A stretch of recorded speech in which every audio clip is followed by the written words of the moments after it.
right, so sorry this isn't really related to accessibility. And I watched the video from last meeting, and I found a lot of what you said very helpful, especially you, Eric, and I forget your name. Steve, yeah, lots of. And then when you said flailing, that's a great adjective because that's how I feel right now. And I'll tell you why. So Laura probably showed you this little table of what I've been doing. Basically just research so far, trying to find links from the various resources that we were given at the beginning of the TAP initiative, eBrary, EBSCOhost, all those. So table that for 1 second. So this is for Journalism 130, which is writing for public audiences. I teach several sections. I'm also the course director, but altogether we have 7 to 10 sections, so that's obviously up to 350. I say confused beings because they're mostly freshmen. It's a writing intensive course, GE. It fulfills the A2 category, all majors, even though it's a journalism course. So the reason why I'm saying that is because I want to make the course as diverse as possible. I can't just use a writing handbook. I can't just use a journalism textbook. Also, we're in 3 different pathways. In the past, what I've used is a writer's reference. Some of you might be familiar with this. And I've used both of these versions, and they've been okay, but of course you can see they're a little pricey. And then I tried Writer's Help, complete disaster. This was an online textbook that is kind of used, it's like a search engine, so students type in a term and then it spits out a bunch of content. They didn't like it. I mean, you would think that they would love something like that because they're used to Googling things, but apparently students don't know how to Google or research. So this wasn't helpful to them.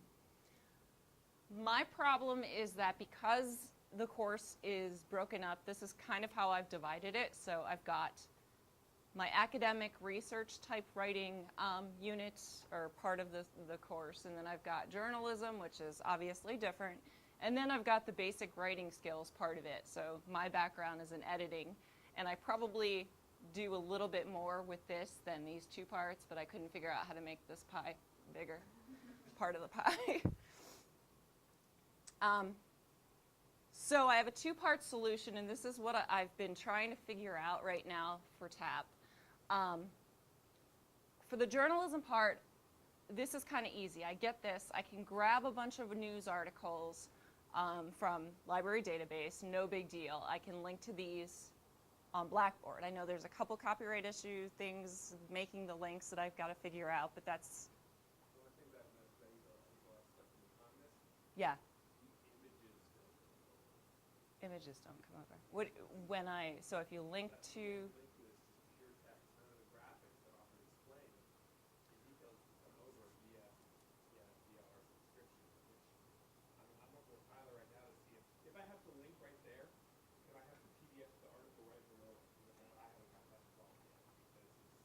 But you're working on it?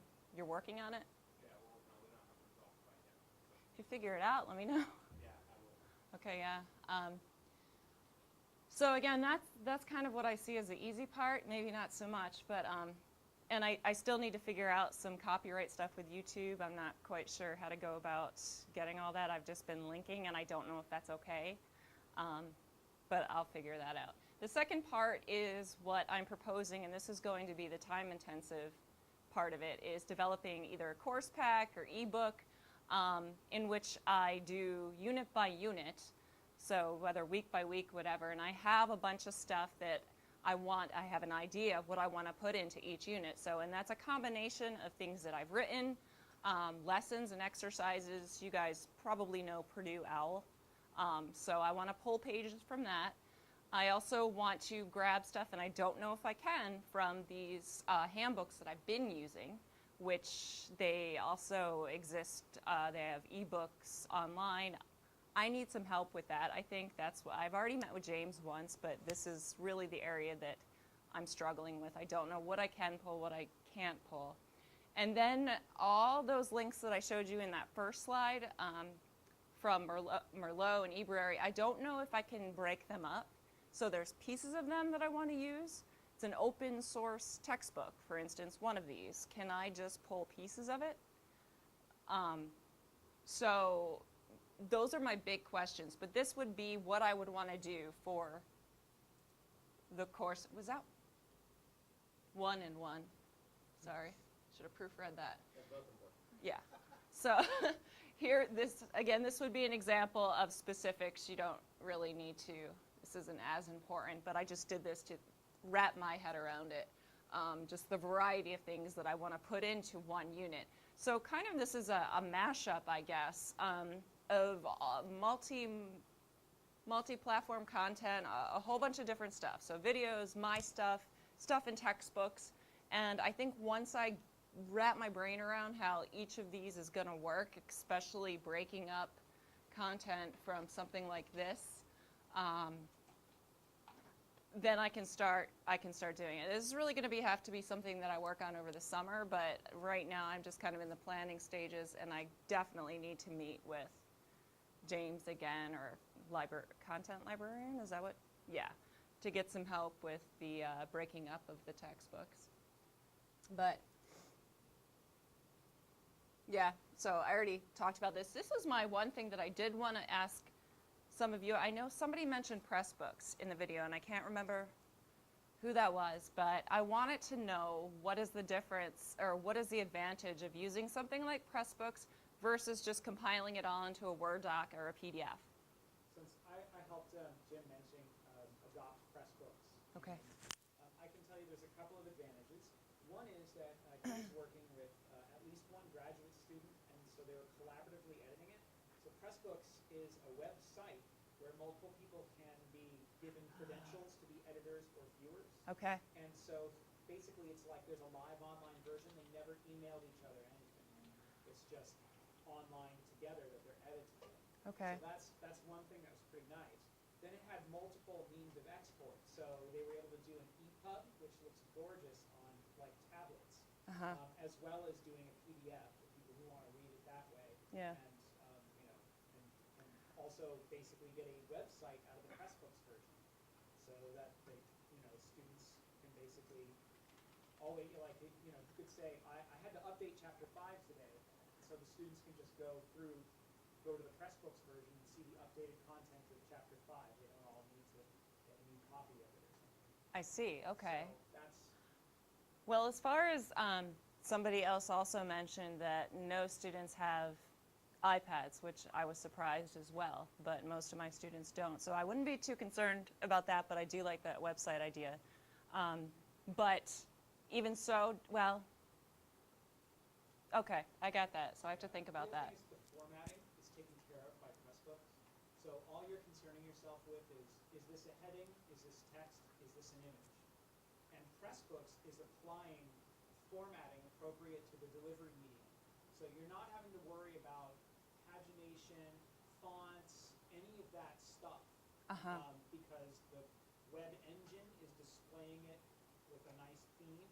Okay. And when it's exported as an EPUB from the EPUB reader, and that also goes for phones, by the way, not just tablets. Okay. It's actually doing all the formatting and font based on the user's preferences, whereas if you bake that stuff into a PDF, what you see is what you get. If you decided that it's going to be this much text on the screen and someone wants to call it up on the phone, it's going to be really hard to read, possibly. Yeah. Because it's not reformatting to the device's flexibility, which is what like an EPUB or a website would do. Okay. So And Pressbooks, it's free? it is free. Okay. Yeah. Because I read that, I said it's gone open source, but I wasn't sure if that Yeah, meant just only. means they're enabling people to build their own Pressbooks site. Okay. Although it's probably harder than it sounds. Yeah, I But think. the main site is there and is free for the kind of use that we're doing. Okay. Good to know. Thank you. Yeah. So that's it. Again, I'm work in progress, still kind of flailing, but and I have some more meetings to do. You. It's good that you have a deadline.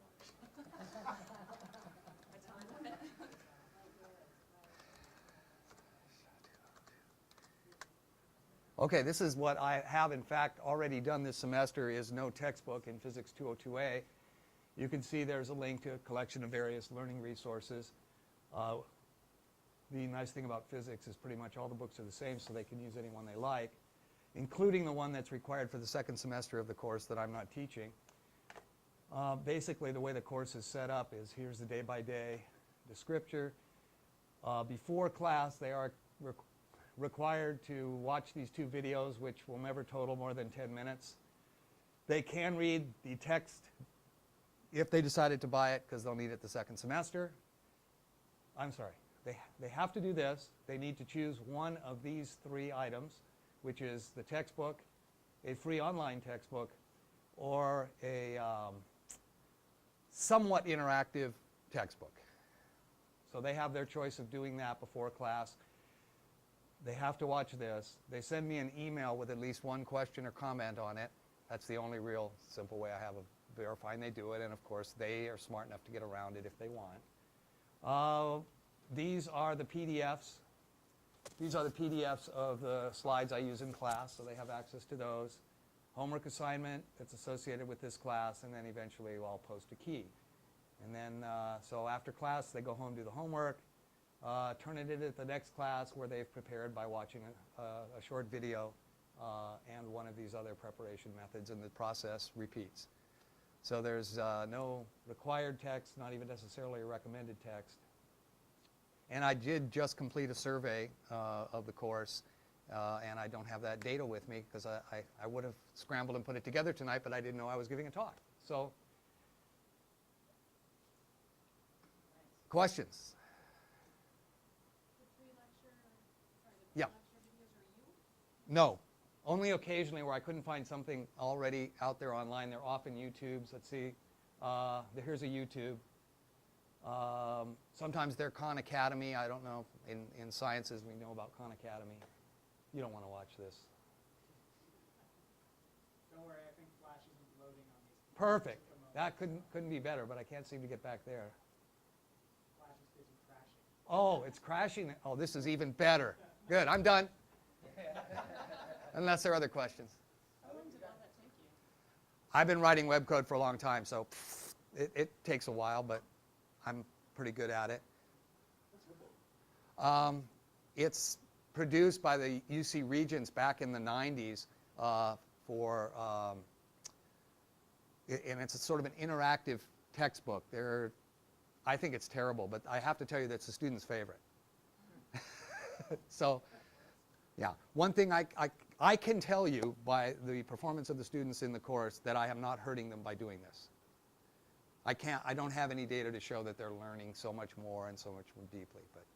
And what did your survey ask? Just sort of which ones? Which do you use? What device do you use it with?